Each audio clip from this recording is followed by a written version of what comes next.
Hi everyone and welcome to my channel Hisame Artwork, and in this video I'm going to discuss with you Clip Studio paint brushes. Now anything that you use to make lines or just generally art of like squiggly shape like this is generally called a brush, even though it might be under the pen or pastel or pencil tab when you are searching for it in the asset gallery or just online. Because there are some brushes that have inter-software compatibility, like there is a possibility from brushes from Photoshop to be put into Clip Studio Paint and vice versa if you adhere to the standard common file extension, ABR. So in this video, let me get right to it. You have something that is called a pencil, something that is called a pen, brush and airbrush, and I'm gonna go over them and show you kind of what you have inside. So this was the pen, here is the marker. Some of them don't have pressure sensibility, others do, and you can see it here. For sorry, that was a pencil here. Okay.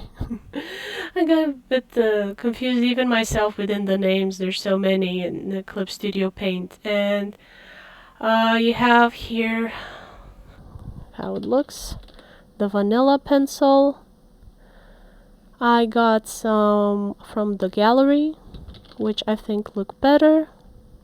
It's a matter of preference. I recommend you go check which do you prefer. Here is the pastel. It's supposed to resemble chalk and charcoal. And here are the watercolors. And you have a variety of watercolors. I use a lot of these, so I have some that are from the gallery, some that are from the original program.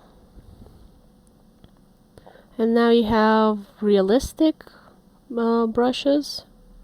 They're called, I wouldn't necessarily consider them very realistic, but I really like how some of them look.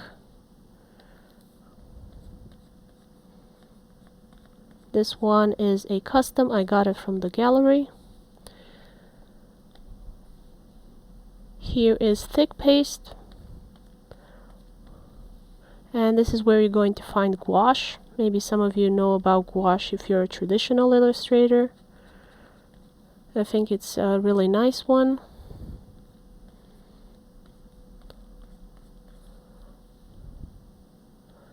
India ink.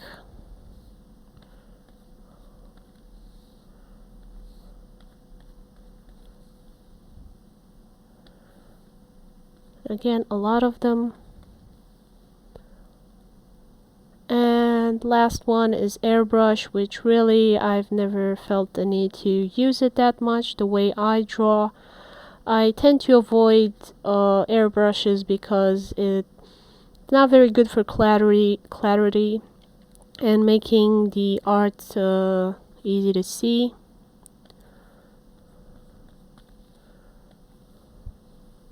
But it is useful if you're drawing like metals and things like that, which do have a sheen, and you kind of have to take that in mind. So let me erase some of that here so I'll make some more room. Now the main brushes that I use are pen here, and I use a hard one generally to make my line art, as you see in the character here.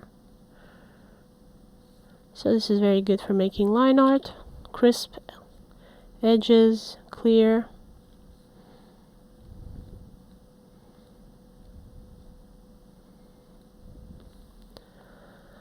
And when I'm trying to be more artsy, I can maybe use one that's resembling some pencil or some textures like this. This one I should have probably put in the pencil category, but I was rushing, and instead of putting it in pencil here, I put it in pen. Like, you can move these around, there's no issue. Just know that you put them in an order that's easy for you to find. Since I normally don't use pencil that much, I use pen, I just dumped it in there. And I've shown you in a previous video how to get assets from the gallery.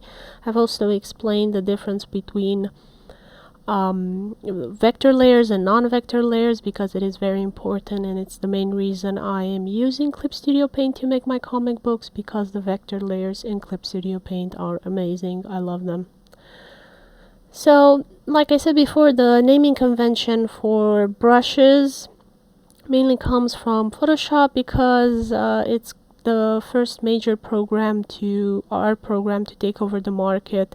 So a lot of keyboard shortcuts and other conventions come from Photoshop, even though it's mainly a photo editing program. But that's just how it is. And my second brush that I really love is the Watercolor Brush Set. Now, I do have some custom ones, but my personal favorite from the vanilla are the dense watercolor brush.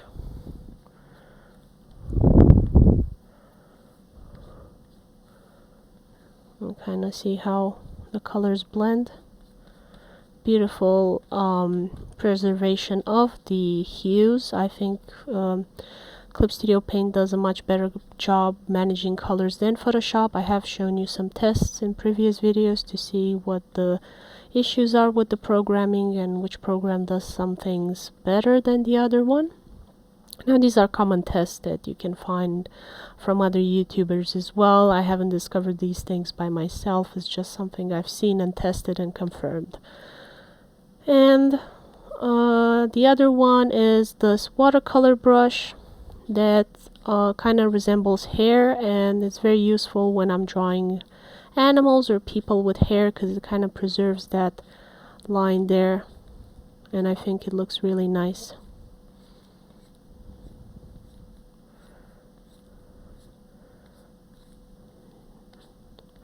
Now, you might find other brushes that are better than this. You might find other techniques that are better for you. This is what I'm currently doing. I might find something better in the future, and I might change my mind in another video. I will make other recommendations depending on what changes I decide on. So I encourage you to experiment yourself, but if you are completely new to Clip Studio Paint and digital illustration from the start, this might be a good starting point for you. You know, try simple things, the pen, the G pen, and then for watercolor, dense watercolor if you want to blend anything. But always be careful not to overblend, or remember to kind of mix in the colors properly. And as always, if you get out of line, there's always the possibility to kind of do a hard erase, depending on what shape you're going for.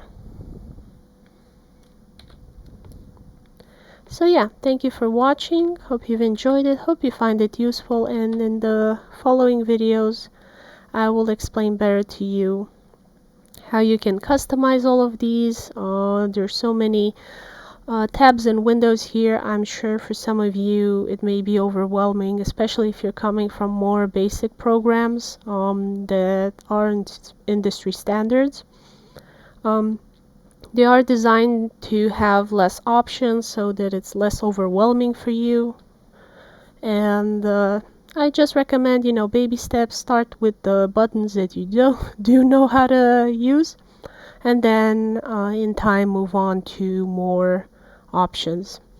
Fortunately, Clip Studio Paint has invested a lot of time and money and effort in gathering and creating more and more tutorials from the community, so that it is easier for you guys to find tutorials for every little specific thing you might need.